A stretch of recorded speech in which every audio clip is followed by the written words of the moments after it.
Sen yolcum eğlen, bir su vereyim. Susuz çöller aşmadın mı yaralı?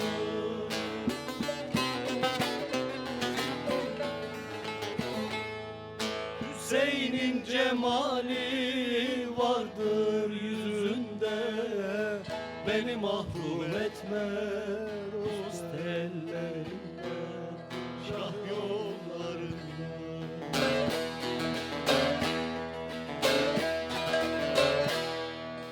Hüseyin'in cemali vardır yüzünden, beni mahrum etme dost ellerinden, şah yollarından.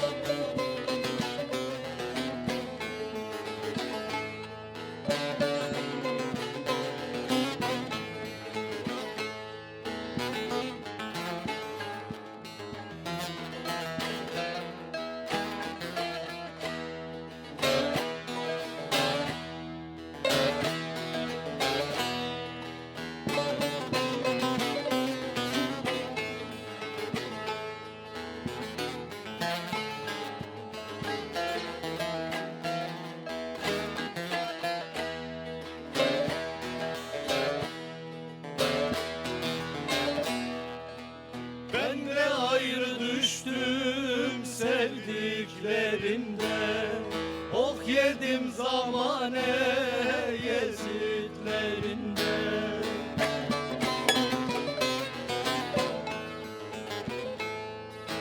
Dileğim var Kerbela'nın çölünden, beni mahrum etme dost ellerinden, şah yollarından.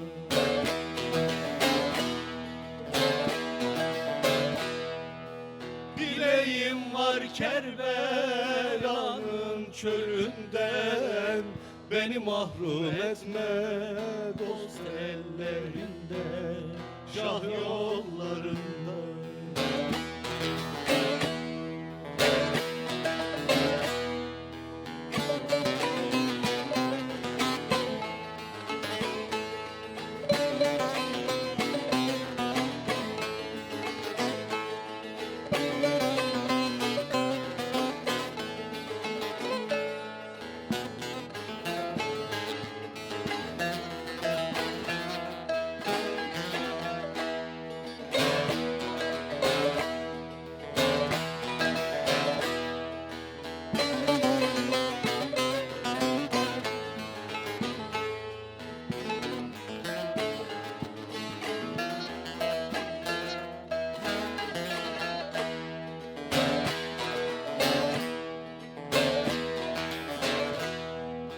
Sensin Zeynel canım Kabe dediğim, sana gelen oklar sinemi deldi.